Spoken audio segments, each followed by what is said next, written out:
Olá pessoal, nós estamos aqui hoje na casa da minha companheira Léo Simão e vamos dar continuidade às nossas conversas com Fátima. E hoje eu tenho o prazer de dizer a vocês, agora é oficial, nós somos candidatas, a Léo, a deputada estadual, e eu, Fátima Cleide, candidata a deputada federal. E como a gente tem uma coisa em comum, que é a vida na militância pela educação básica no estado de Rondônia e no Brasil, né, nós vamos iniciar a nossa série de candidatas, né, na conversa com candidatas, com a Léo, porque a Léo é da educação. Então eu queria apresentar a vocês e dizer que nós, nesse bate-papo, temos muita coisa para conversar sobre os nossos sonhos, sobre os nossos projetos, e quero te convidar a ficar conosco. E no final, também convidar você a nos seguir pelas nossas redes sociais. A Léo vai falar a dela, né? E eu digo a você que as nossas redes é simplesinho. Fátima Cleide PT. Digita Fátima Cleide PT que você vai me encontrar no Twitter, no Instagram, no Facebook e no YouTube. Minha querida Léo, muito obrigada por nos receber aqui na sua casa. Eu queria começar te saudando, né? Parabenizando pela candidatura a deputada estadual e queria que você se apresentasse e dissesse pra gente por que deputada estadual. Fátima, primeiramente eu gostaria de agradecer, né, a sua presença aqui na minha casa. É sempre uma honra nós recebermos aí as companheiras, né, que se propõem a colocar o nome à disposição no momento que nós sabemos que não está fácil, um momento difícil para a política brasileira.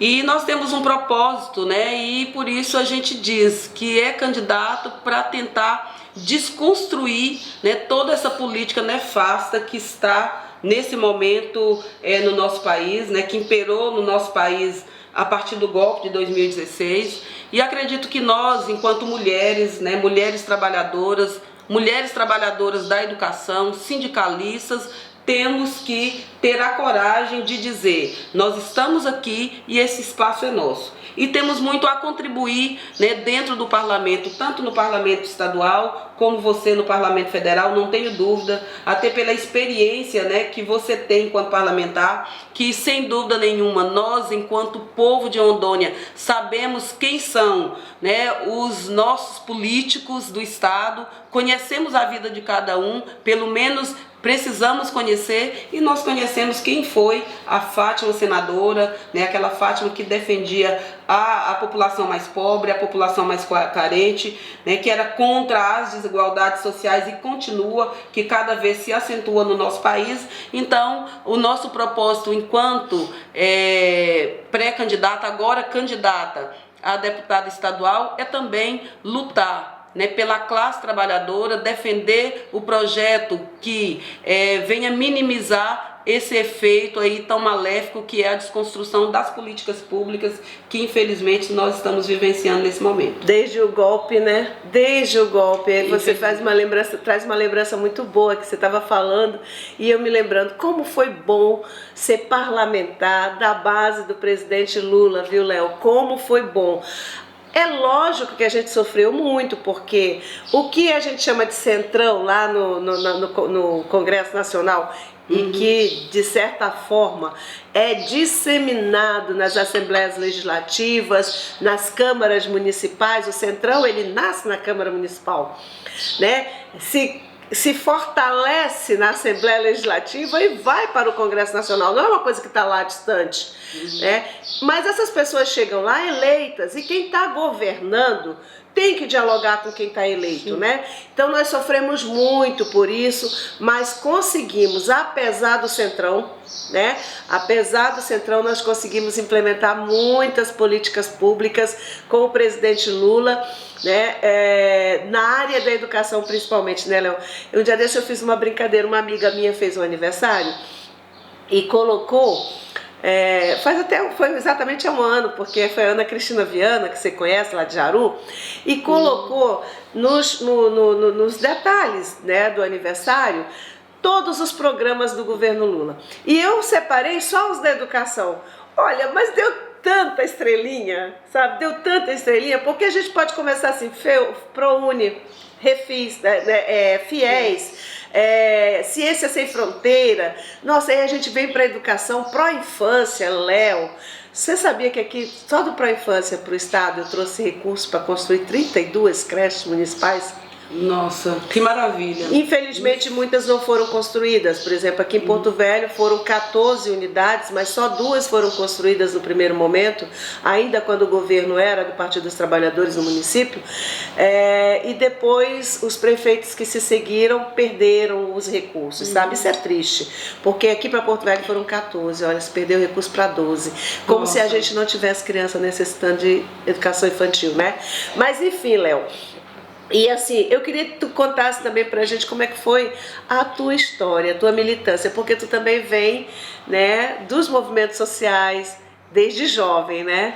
Desde jovem. Eu acho que o povo precisa saber disso, sabe? Porque as pessoas, elas passam a ter mais confiança, né? Em quem atua no movimento social. Fala um pouco da tua vida para nós. Com certeza, Fátima. Eu entendo que quando a gente passa pelos movimentos sociais, você, de certa forma, está preparada para os desafios que é um grande desafio entrar, ou pleitear, entrar na política hoje no nosso país. Então, realmente, eu venho, né, dessa força dos movimentos sociais do interior do estado. Então, a minha vida, ela é uma vida, a minha trajetória. De qual município, Cléo? Sou de Cacoal, do interior do estado, da cidade de Cacoal. E eu acho que a minha trajetória de vida é aquela parecida com a de milhares de rondonienses, né, que a gente diz assim, que a gente está em Rondônia, somos, né, dessa terra, pessoas que vieram de outros estados, mas que chegaram aqui talvez nas mesmas condições. Então, nós viemos para Rondônia na década de 70 ainda, em 1977, viemos do Paraná. Eu sou paranaense e muitas pessoas não sabem disso, por quê? Eu achava que era mineira. Pois é, mas é porque eu tenho o do mineiro, o trem do mineiro, mas o que acontece? O FIA, né? Eu que nasci na beira do Madeira chamo FIA. Exatamente, mas assim, a minha família, ela na década de 60 migrou de Minas Gerais para o Paraná. Né? Infelizmente, isso aconteceu, né, com milhares de brasileiros em plena ditadura militar, né, que necessitava fazer isso para tentar melhorar a vida. Evitar a reforma agrária, Exatamente. Né? Evitar dividir a terra boa desse país para os pobres. Exatamente. E isso não deu muito certo, né? Aquela ida para o sul, aquela massa, né, da população brasileira migrando para o sul, não deu certo, né? Uma situação de exploração no estado do Paraná que a minha família viveu. Meus pais são agricultores, né? E não dando certo, vieram para Rondônia. Mas eu nasci no Paraná, mas entendo que eu sou mais rondoniense porque cheguei aqui em 1977 com 8 anos de idade. Né? Se vocês fazerem conta aí, vão saber qual é a minha idade, né? Então, desde muito jovem, e quando nós chegamos com todas as dificuldades, né, o sonho do meu pai era ver todos os filhos estudarem. Eu acho que Rondônia, com todas as dificuldades naquela época, promoveu isso para minha família, e logo cedo eu comecei na militância nos movimentos sociais através da igreja, né, através das SEBs, das comunidades eclesiais de base, né, ali na nossa região era muito forte, né, através ali do comando de Dom Antônio, na diocese de Ji-Paraná, né, uma pessoa extremamente progressista, que incentivava, né, os católicos naquele momento a participar, a se organizar socialmente, a participar na militância, né, ser militante dos movimentos sociais. E isso inicia a minha formação ali, através da Pastoral da Juventude, né, da Pastoral da Criança. E ainda incentivado pelo Dom Antônio, nós fundamos o GRUCON, o Grupo de União e Consciência Negra. Né? Por incrível que pareça, na época já estava aquela discussão, né, da pastoral, né, do negro, mas a conversa ali para a gente montar o GRUCON, discutir as pautas raciais, ela se deu na Diocese de Ji-Paraná com o apoio de Dom Antônio. Então isso é algo que a gente não pode deixar de pontuar aqui. E eu acredito que o movimento negro é que me deu essa base, né, que me fortaleceu para realmente acreditar que nós precisamos estar organizados e defender políticas públicas, né, para aqueles que eles dizem que são minoria e que na verdade não são, né? São os povos indígenas, né, os povos negros, as mulheres, né, o LGBTQIA+, que nós, e outras, né, outros segmentos que nós entendemos que são a maioria, né, que compõem o povo brasileiro e que na verdade muitas vezes são invisibilizados pelas políticas públicas que não chegam para essa grande maioria da população. É isso mesmo. E falar em políticas públicas, nessa semana que nós estamos concluindo o mês de julho, né, iniciando o mês de agosto, mas na última semana a gente teve duas datas muito importantes para quem é da luta como nós, não é? Eu e a Léo nos identificamos como mulheres negras, é nossa origem, a nosso orgulho, né, da nossa vida, da nossa pele e também uma referência, uma reverência que a gente faz às à nossa ascendência, né? Eu sou uma mistura danada, assim, tem o indígena, tem hora que quando você vai lá na opção preta, parda, indígena, eu fico, meu Deus, eu sou preta e sou indígena, mas aí eu só posso escolher um, né? Só posso dizer que sou um, então eu coloco preta. Mas assim, é muito forte em mim também, a minha avó paterna era indígena, então é uma coisa muito próxima, né? Sim. Indígena aqui da região do Rio Madeira, sabe? Então assim, é muito legal essa tua trajetória, Léo, que é a nossa trajetória, porque ela nos preparou para o movimento sindical, né? Eu participei de um grupo chamado TEU, que era Todos em Um, né? E tinha muito assim de assistencialismo, de ir visitar as pessoas para aquela coisa da caridade, levar cesta básica e tal. E naquilo eu dizia, mas não é só isso. Não é só isso, né? Mas não tinha que, como você teve lá, né? Um grupo de jovens, o Grucon, que agregasse essa vontade, esse desejo de servir ao outro de uma forma que tire o outro da opressão, né? Sim. E não que mantenha o outro na opressão para que eu possa exercer a minha caridade, né? Então, isso para mim, eu sinto uma falta danada. Você é muito feliz por ter vivido isso, tenho certeza. Com certeza. Sim, aí eu quero saber, você entra no Sintero, né? E se depara com a situação de ter que estudar muito sobre educação, né? Porque quando a gente está lá na escola, a nossa realidade é uma, o nosso mundinho é outro. De repente a gente vem para o sistema. Eu já tive uma posição diferente, que eu já fui para o macrosistema, que quando eu entrei na educação, eu já fui para a Secretaria de Educação, né, estadual. Então, assim, mas ao mesmo tempo, logo em seguida eu fui para a sala de aula. Fui professora lá no Castelo Branco noturno com 22 anos. Nossa! No curso noturno, bem novinha. Então, a realidade é muito diferente, né, Léo? E a gente é muito... No movimento sindical, a gente não chega de alegre, né? Como a gente diz, a gente não chega de alegre, a gente chega porque tem capacidade de representação, né? Exato. E para sobreviver dentro do movimento sindical, eu quero que tu conte, porque a minha história... na verdade, eu entendo... Mulher negra. Isso, eu entendo, Fátima, que o fato da gente ter essa trajetória aí nos movimentos populares nos fortalece muito para a gente ocupar os espaços. É o espaço de formação política, é o espaço de formação política. E com essa situação de participar dos movimentos populares, quando eu entrei na educação em 89, terminei o magistério em 88, em 89 eu entrei, o Sinter estava sendo fundado, né? E você participou dessa fundação. Sim, sim. Eu já veio das associações que antes até foi através, né, a partir das associações que surgiu o Sinter, e eu entrei exatamente no ano que foi realmente efetivado aí a nossa instituição, essa grande instituição sindical. E em 90, mas naquele primeiro ano, assim, a gente estava naquele aprendizado, né, de entender o funcionamento do sindicato. Depois de 3 congressos ainda veio uma intervenção no judicial. Isso, exatamente, toda aquela conjuntura, e era um período também de perseguição ao sindicato, que estava tentando se reestruturar, né, porque a gente estava praticamente recentemente saído, né, do período militar. E nos primeiros anos a gente não compreendia muito, mas o Sintero, desde o início, eu acho bem interessante, a partir das associações, já começou um momento de formação, né, um momento formativo.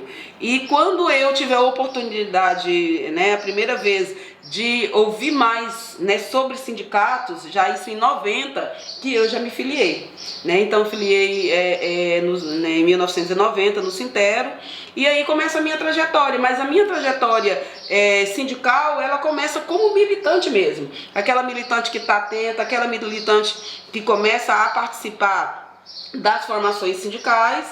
E efetivamente a minha experiência na direção do Sintero, ela se deu em 2003, mas não foi não foi algo muito bom, né? Não foi uma experiência muito boa, porque eu acho que eu romantizava muito, né, a questão sindical, e de certa forma eu acabei me decepcionando com algumas situações e não consegui permanecer no movimento sindical. 2003 foi também um momento em que a gente estava assumindo o país, né? Exatamente. E muita gente que era do movimento sindical assumiu tarefas no governo federal do presidente Lula.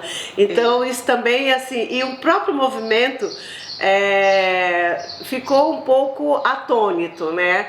Agora, sem saber muito, né, como a gente elegeu o presidente, agora tudo vai acontecer lá de cima, né? A gente não pode. Eu acho que agora a gente está mais amadurecido. Agora a gente já sabe que tem uma luta para que precisa continuar. Vai ser uma luta para a gente tirar essa política fascista, nazista que está instalada na presidência da República. E a gente sabe que tem que eleger o presidente Lula no primeiro turno. E no dia 3 de outubro a gente tem que estar preparado para organizar o povo na rua, não é, Léo? Sem dúvida. Porque a disputa não vai parar. No meu entender, a disputa não vai parar. É uma disputa por hegemonia na sociedade, né? Essa coisa que veio à tona aí com o bolsonarismo, ela estava guardada dentro das pessoas e as pessoas botaram para fora. E ela não vai se acabar com a eleição. Agora, com a eleição no primeiro turno, eles vão ficar moralmente desautorizados, né? E a gente vai ter condição de resgatar efetivamente aquilo que se perdeu na Constituição de 88, que é a verdadeira liberdade de expressão e de existência, porque hoje a gente está o tempo inteiro temerosos com relação à nossa existência. Se a gente é indígena, se a gente é mulher, se a gente é negra, se a gente é LGBT, a gente fica na insegurança, né, Léo?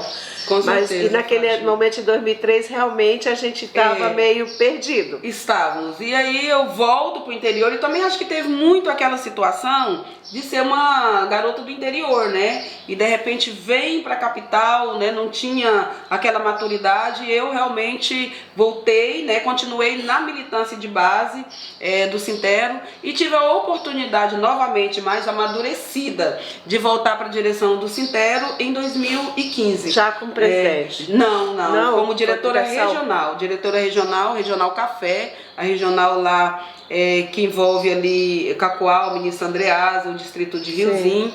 Então, fui diretora regional até 2017. Né, quando o meu nome foi, né, nós discutimos, houve uma discussão de quem poderia vir como presidente do Sintero e graças a Deus veio uma presidenta, né, então essa discussão foi muito importante porque você conhece a história do Sintero tanto quanto eu, talvez mais do que eu, né, porque foi uma das fundadoras, que ao longo da história do Sintero, né, 33 anos de história, nós tivemos apenas, né, estamos agora, né, com a segunda, 2 mulheres como presidenta do Sintero. E por incrível que pareça, é bom que a gente já, de certa forma, entra na pauta das mulheres. O Sintero é um sindicato onde mais de 80% dos filiados, né, são filiadas, são mulheres. São mulheres. Então, assim, a gente percebe aí o quanto nós precisamos avançar, né, nessa questão das mulheres da ocupação, espaço de poder, né? Você no falou, espaço de poder. É importante que a gente esteja participando da organização social, porque ela forma para uma representação mais, né, mais aguerrida, mais, eu diria, legal até, sabe? Então eu vejo assim, que hoje você está completamente preparada para nos representar na Assembleia Legislativa, que não é um espaço fácil, né? É um espaço onde a gente vai se deparar com o machismo, né? Com tudo aquilo que é coisa ruim na sociedade. Léo, esses dias eu fiquei sabendo que tem um deputado na Assembleia que a gente já teve várias notas contra posições públicas dele de violência contra a mulher, né? De ser uma pessoa violenta mesmo, que anda provocando situações que não condizem com o mandato de parlamentar. E o moço está lá na Assembleia, lindo e belo, continua como representante da população, não meu nem da Léo, não meu nem da Léo. Mas porque há essa coisa do corporativismo, ninguém mexe com o fulano, não se vê uma comissão de ética. Isso não existe, gente. Isso não existe. Na condição de representante parlamentar, na condição de representante da sociedade, você tem que exigir que essa pessoa pelo menos tenha respeito às diferenças. Pelo menos. E sendo um deputado estadual, ele tem que respeitar a Constituição e respeitar todas as pessoas, né? E eu tenho certeza que a Léo, assumindo uma cadeira na Assembleia Legislativa, ela não vai ser conivente com esse tipo de coisa, porque a gente precisa ter a coragem. E é essa coragem que lá no movimento social, que no movimento sindical, a gente tem aprendido a ter, né, e tem se fortalecido. Eu também digo a você, eu costumo dizer, Léo, que o Sintero foi a minha graduação, a CUT é a minha pós-graduação, sabe? O Partido dos Trabalhadores, o meu mestrado, né? A Fundação Perseu Abramo, o meu pós-doutorado. Eu fui senadora da República por 8 anos, num momento privilegiadíssimo, né? Que era o presidente Lula, quero agora também ser a deputada federal do Lula lá para representar Rondônia, mas com toda essa história para trás, com toda essa história de formação que ela vai se somando, né, e que nos dá coragem e força. Eu não sou a Fátima Cleide porque sou a Fátima Cleide, eu sou a Fátima Cleide porque atrás de mim tem um monte de gente, um monte de representação. Assim é a Léo, né? E eu queria assim dizer, Léo, que eu torço muito pela sua vitória, porque nós precisamos de um representante da educação. A nossa educação aqui parece que vai às mil maravilhas, né? Nós temos nas escolas, e eu queria te falar um pouco disso, eu voltei para o chão da escola. Eu fui senadora, mas voltei para o chão da escola. Eu moro na periferia de Porto Velho, na Zona Leste, e trabalho numa escola da Zona Leste de educação do ensino fundamental 1. Né? Portanto, a gente atende criança de 6 a 10, 11 anos. E, Léo, eu vou te dizer, a carência é total. A carência é total. Desde a estrutura física, sabe? Pessoal, sabe? Até ter condições de fato, desenvolver um projeto pedagógico que proporcione efetivamente sucesso escolar para as nossas crianças, que proporcione permanência e tal. Tem dias que eu fico com dó da diretora, né, da gestão da escola, porque não tem recurso para alimentação, Léo, porque nós chegamos em maio desse ano, pelo menos até onde que eu estava lá, sem que a escola tivesse recebido nenhum centavo. Então isso não pode acontecer. O ano letivo começa em fevereiro, então em fevereiro tem que ter o recurso que é da escola, que tem que estar no cofre da escola, e não ser solto à medida em que o gestor estadual deseja, né, para fazer. Aí depois nós não temos uma quadra, aí chega um monte de material escolar para educação física. Meu Deus do céu. Sabe, você vê que as coisas não têm um projeto que conheça a realidade da escola para poder atender aquela necessidade. E eu queria que tu, muito brevemente, porque nós já estamos concluindo o nosso tempo, falasse um pouco disso, né? Como você vê a educação no estado de Rondônia? Olha, Fátima, na verdade, quando a gente analisa a educação no estado de Rondônia, ela não é diferente, né, da educação de muitos estados brasileiros.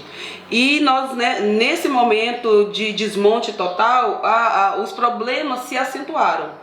Então nós somos frutos da educação pública e eu acho que é importante a gente dizer isso também. Toda a minha formação, né, da educação básica e da educação e da educação superior acadêmica vem da educação pública, e a gente precisa engrandecer isso. A gente precisa dizer que a educação pública precisa ser fortalecida nos municípios, no estado e no país, mas infelizmente a gente vem vivendo um desmonte que estava em ascensão. A educação, os projetos para a educação estava estruturando, estavam se estruturando. A gente não diz que estava ainda no patamar desejável, mas a gente entende que havia todo um projeto, né, para estruturar a educação nesse país, e a gente está presenciando esse desmonte, né, em todos os setores da educação, né, desde a educação básica até a educação superior, né. Nós sabemos o que tem acontecido no MEC, né, os desvios de dinheiro, o quanto que se tirou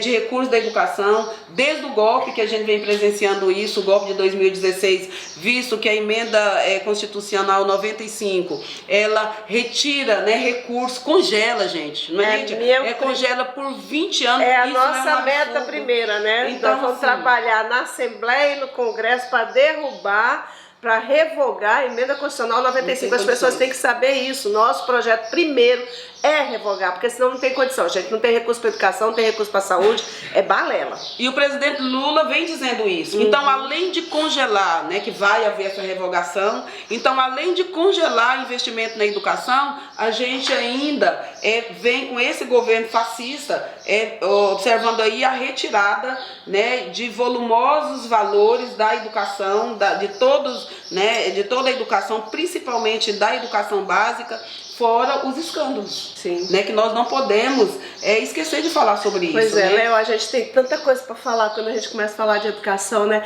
Valorização profissional, jornada de trabalho, salário. Gente, só para falar de pessoal. Só para falar de pessoal. Se a gente for falar das questões pedagógicas, da necessidade de ter ciência e tecnologia para poder a gente ajudar a nossa clientela, que é da classe trabalhadora, na educação básica, na educação pública, a gente vai longe, gente. Nosso tempo é tão curto, infelizmente. Aí eu queria dizer Léo, assim, ver contigo, para tu me responder com 2 palavras. O Plano Estadual de Educação. Quantas metas foram cumpridas? Onde está o Plano Estadual de Educação de Rondônia? Fátima, é impressionante, e você falou com 2 palavras, mas é difícil.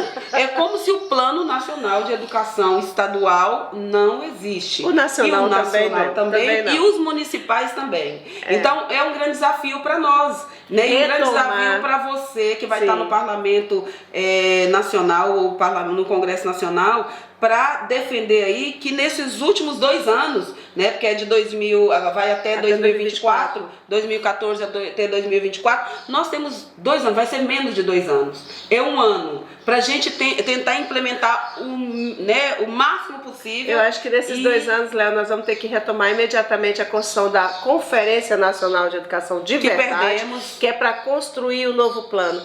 E o plano de fato, um pacto entre a sociedade, o governo, os movimentos sociais, para que a gente possa superar esses problemas da educação. Como a Léo falou, não é do dia para a noite, não é por decreto, é construção. Por isso que é um plano decenal, né, Léo? Por isso que é um plano decenal. De 10 anos. Infelizmente, com o golpe, nós também tivemos um golpe sobre o Plano Nacional de Educação, sobre o Fundo Nacional de Educação, sobre o Fórum Nacional de Educação, enfim, vamos ter que reconstruir a conferência, ouvir o povo para construir o novo plano, essa é a verdade. Fátima, mas é bom, eu sei que está terminando aí o tempo, mas é interessante a gente falar que durante esse período de desmonte do Plano Nacional de Educação, nós, enquanto sindicato, enquanto classe trabalhadora, enquanto movimentos populares, nós não ficamos de braços cruzados. De maneira nenhuma. Né? Por isso que nós tivemos recentemente aí a realização da CONAP, né?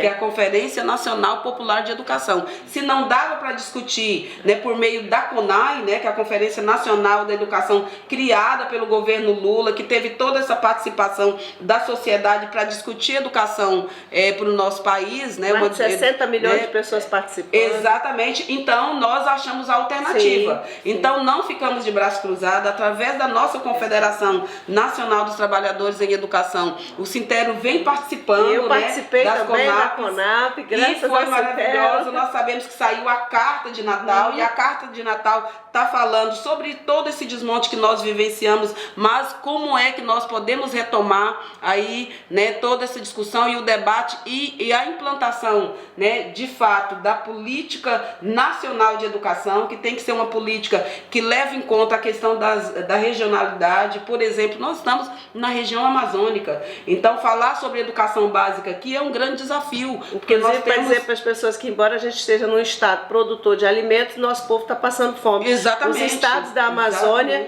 estão entre os estados cuja população tem o maior número de gente que passa fome, 45%. Não é um número qualquer, né, Léo? E a educação também ajuda nesse sentido de levar a cidadania. Léo, infelizmente o nosso tempo acabou.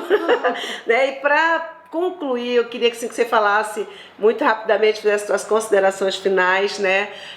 Para mim foi um prazer conversar com você. E nas suas considerações, coloca aqui as tuas redes sociais também, onde que as pessoas podem te acompanhar desse projeto eleitoral tão desafiante, com um tempo tão curto de campanha que nós vamos ter.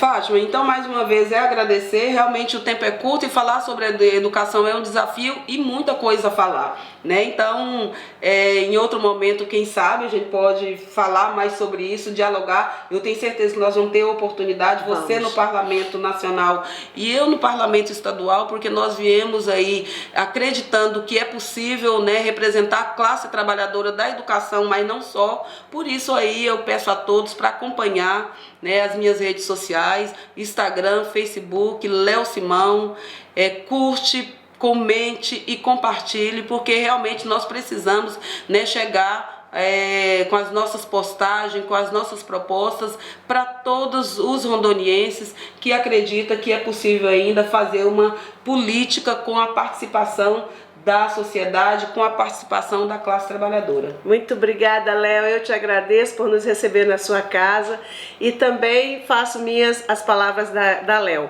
Curta, comente, compartilhe as nossas ações que são publicizadas nas redes sociais. Infelizmente, 45 dias de campanha não vai dar tempo para a gente abraçar todo mundo que a gente quer abraçar. Mas vem conosco, né? As minhas redes sociais, você me encontra lá no YouTube, onde a gente reproduz esse bate-papo, né? No Facebook, no Twitter, no Instagram, nós estamos lá como Fátima Cleide PT. Léo, muito obrigada, minha querida, que a nossa aliança seja vitoriosa para a educação, para as mulheres, para as negras e para toda a população do estado de Rondônia. Com certeza, obrigada. Vamos fortalecer aí a nossa luta, em prol de uma educação inclusiva e para todos. Amém.